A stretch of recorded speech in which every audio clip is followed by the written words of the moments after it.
ની અંદર આપણે જોયું સામાજિક વિજ્ઞાન ધોરણ 9 ની અંદર જ્યારે સૌપ્રથમ પોર્ટુગીઝો ભારતમાં આવ્યા એ આપણે જાણ્યું. ભારત શા માટે આવ્યા એ પણ જાણ્યું.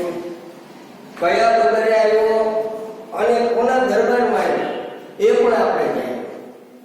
જ્યારે જામોરીના દરબારની અંદર એ વાસ્કો ડ ગામા આવે છે ત્યારે ભારતની સંસ્કૃતિ મુજબ આપણે મહેમાનોને જેમ આવકારીએ તેમ વાસ્કો ડ ગામાને પણ જામોરીના દરબારની અંદર આવકારવામાં એ આવકારતાની સાથે જ જામોરીને કહ્યું વાસ્કો ડ ગામાએ તમારા દેશની અંદર જે કાંઈ મરી મસાલા અને તેજાના થાય છે અને એની અમારી પ્રજાને ખૂબ જ જરૂરિયાત હોય જીવન ટકાવી રાખવા માટે, એ જીવન ટકાવવા માટેની જરૂરિયાત માટે મરી મસાલા અને તેજાનો મારે વેપાર કરવો છે. ત્યારે જામોરીએ પોતાના રાજ્યની અંદર સૌપ્રથમ પોર્ટુગીઝોને એટલે કે વાસ્કો ડ ગામાને વેપાર કરવા માટેની પરવાનગી આપી. આમ જોઈએ તો સૌપ્રથમ ભારતની અંદર પ્રયત્નો ઘણા બધા કર્યા. કોલંબસે પ્રયત્ન કર્યો, બાર્થોલોમ્યુ ડાયસે પ્રયત્ન કર્યો, પરંતુ સૌપ્રથમ સફળતા તો માત્ર ને માત્ર વાસ્કો ડ ગામાને 1453 ની અંદર પ્રાપ્ત થઈ. એ આપણે આગળ જોયું. પોર્ટુગીઝોને પ્રથમ વખત સફળતા મળ્યા પછી ધીમે ધીમે પોર્ટુગીઝો એ મરી મસાલા અને તેજાના ભારતથી છેક પોર્ટુગલ સુધીના નવા જળમાર્ગ વાટે એ વેપાર કરવા લાગ્યા. જેમ જેમ વેપાર કરવા લાગ્યા અને પોર્ટુગીઝોને મરી મસાલા અને તેજાનો પ્રાપ્ત થયા, એક સમયની અંદર જે ડચ એટલે કે વલંદાઓ નામની જે પ્રજા હતી એ પણ ઉત્તર ધ્રુવ બાજુની એટલે કે શીતળ કટિબંધની અંદર રહેતી પ્રજા. આપણો દેશ ઉષ્ણ કટિબંધમાં છે. મરી મસાલા અને તેજાની જરૂરિયાત પડે પણ કયા કે જે ઉત્તરનો થોડોક ભાગ છે જમ્મુ કાશ્મીર એની અંદર વિશેષ જરૂરિયાત પડે છે. જ્યારે પોર્ટુગીઝો, ડચ એવી જે પ્રજાઓ જે ઉત્તર ગોળાર્ધની અંદર વસે છે અને જ્યાં ભેજનું ખૂબ જ પ્રમાણ છે અને ત્યાં ઠંડા પ્રદેશો હોવાથી વિશેષ જરૂરિયાત પડે છે. એટલે જ્યારે પોર્ટુગીઝો એ મરી મસાલા અને તેજાનાઓની વેપારની અંદર સફળતા પ્રાપ્ત કરે છે ત્યારે ડચ નામની પ્રજા એ પણ એ પોર્ટુગીઝોની સાથે સાથે ભારત આવવાના જળમાર્ગે આવે છે અને એ ડચ લોકો પણ એ ભારતની અંદર ધીમે ધીમે પોતાનો વેપાર શરૂ કરે છે. ભારત પ્રથમથી જ એ કોઈ પણ પ્રજા આપણા દેશની અંદર આવે એને સ્વીકારે છે. એ આપણી સંસ્કૃતિ પણ છે.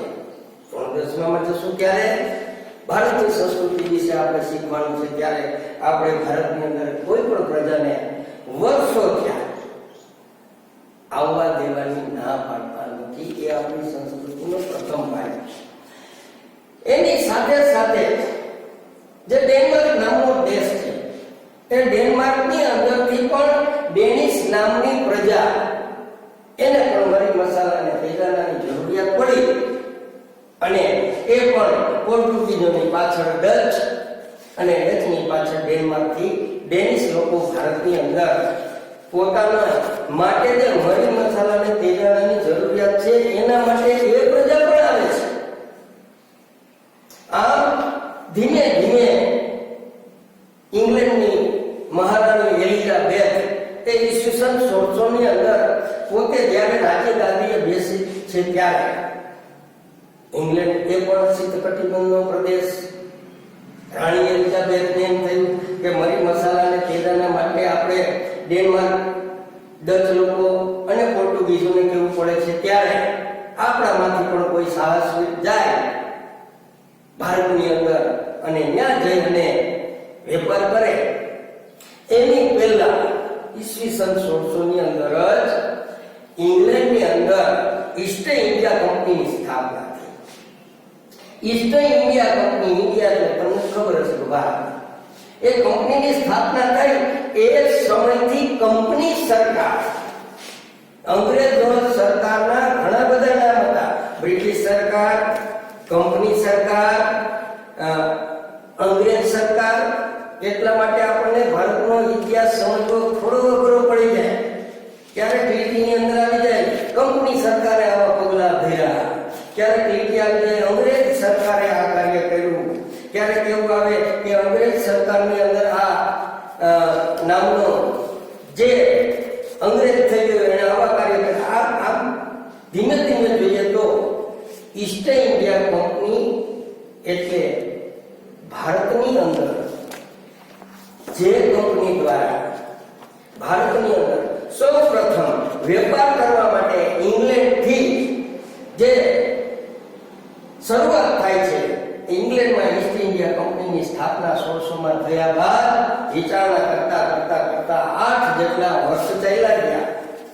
અને એ 8 વર્ષ પછી સર્વપ્રથમ હોકિન્સ નામનો અંગ્રેજ મહાણવટી, જેમ વાસ્કોડી ગામા હતો એવો છે.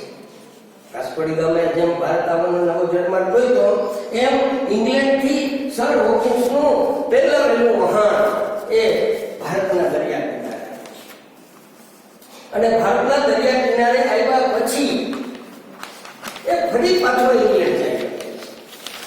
ઇંગ્લેન્ડ ચાલ્યો જાય છે ફરી પાછો ઈસવીસન 1613માં એ પોતાની કંપની લઈ એક કરતા વધુ વહાણો લઈ ભારતની અંદર આવે છે.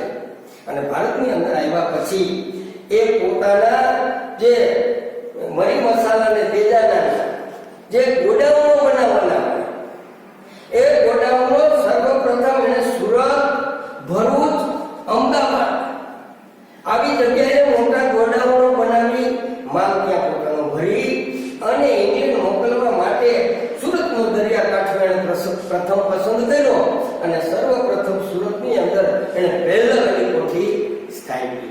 એ વખતની અંદર ગોડાઉનને કોઠી કહેવામાં આવતી. ઇતિહાસની અંદર કોઠી શબ્દ હોય તો આપણને એમ થાય કોઠી એટલે શું?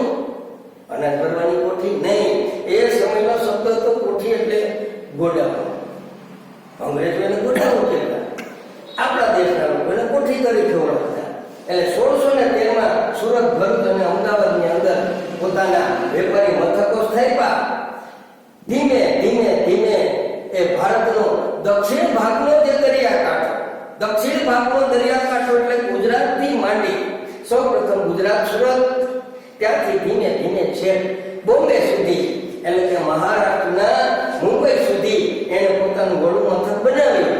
અને પોતાનો 1687, વિચાર કરો મિત્રો, 1608 ઈસવીસન 1600માં ઈસ્ટ ઇન્ડિયાની કંપનીની સ્થાપના, 1608માં સર હોકિન્સ આવ્યો ભારતની અંદર, 1613માં એણે પોતાના વેપારી મથકો સ્થાપી અને શરૂઆત કરી દીધી. અને 1687 એટલે કે 87 વર્ષની અંદર સંપૂર્ણ ભારતની અંદર અંગ્રેજોએ પોતાના વેપારી મથકો સ્થાપી પોતાના વેપારને આગળ વધારતા મુંબઈને સર્વપ્રથમ પોતાનું વડું મથક બનાવ્યું. અને ધીમે ધીમે એ જ્યારે ભારતના પ્રજા પર અને ભારતના રાજાઓ પર હાવી થવાનો પ્રયત્ન થાય છે, એ જ સમયે ભારતના રાજાઓની સાથે રહી અને તે રાજાઓને કયા રસ્તે વાળવા અને પોતાનું વર્ચસ્વ કેમ જમાવવું એના માટે હવે પછી જે પ્લાસીનું યુદ્ધ અને બક્સરનું યુદ્ધ આવે છે એની શરૂઆત આપણે આવતા એપિસોડમાં કરશું. એની પહેલા એક મહત્વની સૂચના, ઘરમાં રહો અને સ્વસ્થ રહો.